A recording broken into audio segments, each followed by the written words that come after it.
Cette présentation est destinée aux étudiants en Master 1. Architecture. Elle a été préparée par l'enseignant Zeghi Briyad, maître de conférences à l'Université de Annaba, docteur en génie civil de l'Université de Strasbourg 3. Options, matériaux et structures. Avertissement. Copyright France. L'intégralité du contenu des documents de ce site web, texte, graphiques, tableaux, animations, est la propriété exclusive d'Archiclick. Le contenu peut être utilisé comme source d'information. Toute autre utilisation, y compris la reproduction, modification, distribution, republication, affichage ou représentation, est strictement interdite. Lors de la précédente animation, nous avons étudié les éléments suivants. Dimensionnement de la dalle mixte collaborante. Évaluation des charges G et Q. Et le prédimensionnement des solives. Abordons maintenant l'étude de la poutre principale de 16 mètres de portée. Nous verrons d'abord le cas de l'option numéro 1. C'est-à-dire, une poutre à profiler en double T, à âme pleine.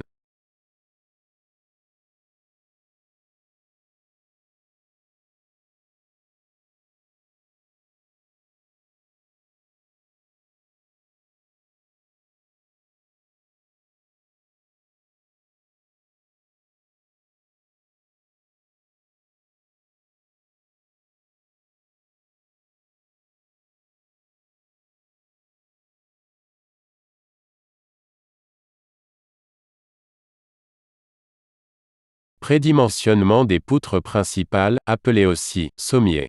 Ces poutres de 16 mètres de portée et espacées de 5,5 mètres sont supposées articulées à leur extrémité. Elles sont considérées comme uniformément chargées sur toute la longueur.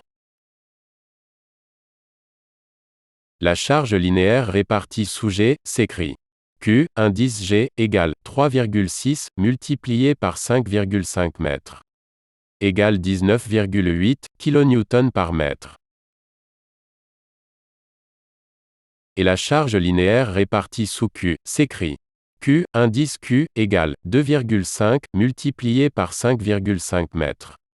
Égale 13,75 kN par mètre.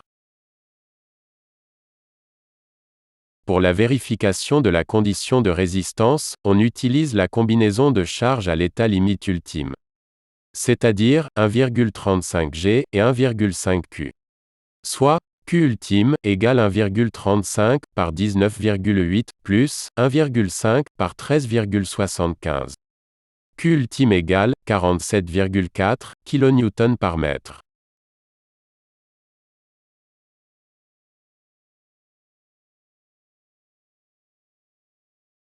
Le moment ultime max, au milieu de la travée, s'écrit M ultime égale QL au carré sur 8. Soit 47,4 multiplié par 16 au carré sur 8. M ultime égale 1517 kN/m.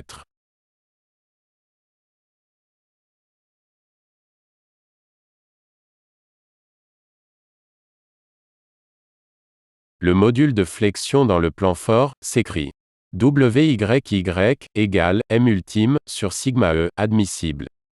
La limite élastique de l'acier égale à 235 MPa. Soit WYY égale 1517 par 10 puissance 3 sur 235 égale à 6456 cm3. Attention aux unités dans la formule. Pour avoir directement WYY en centimètres cubes, il faut introduire M ultime en kN/m. Sigma E, admissible, en mégapascal, avec un facteur multiplicateur, de 10 puissance 3.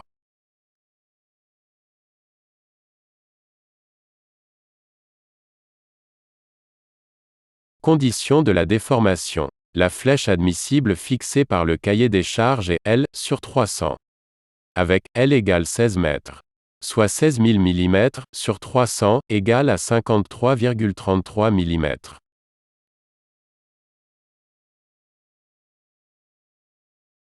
La condition de la déformation utilise la combinaison de charges à l'état limite de service.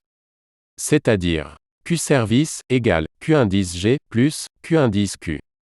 Soit, 19,8 plus 13,75 égale à 33,55 kN par mètre.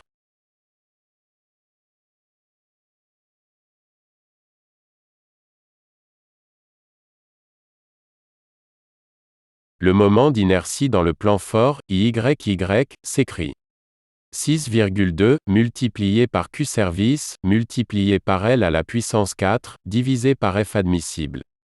Soit 6,2 multiplié par 33,55 multiplié par 16 à la puissance 4 divisé par 53,33 égale à 255 619 cm².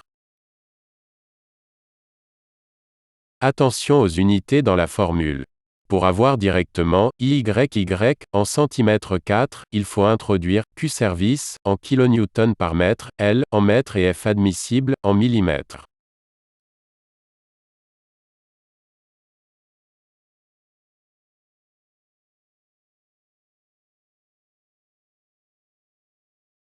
Choix du profilé métallique. La grande portée de 16 mètres pour la poutre ne permet pas de choisir un profilé dans la gamme des IPE.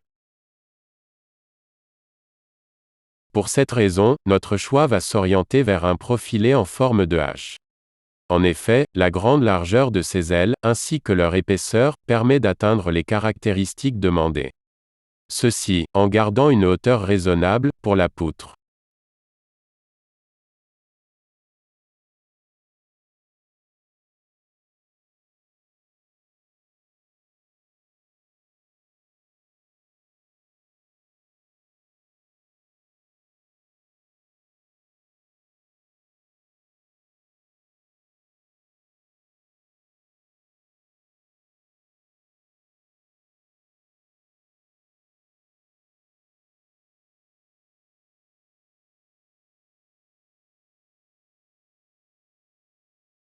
D'après le tableau des profilés, un HEA 800 respecte les valeurs calculées pour le module de flexion et le moment d'inertie.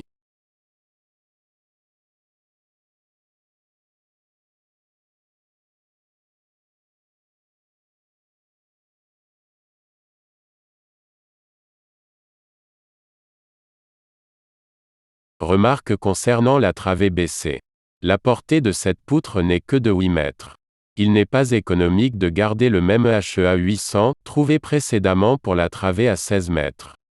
Si on refait les mêmes calculs pour la poutre BC, on aboutira à un profilé HEA 360.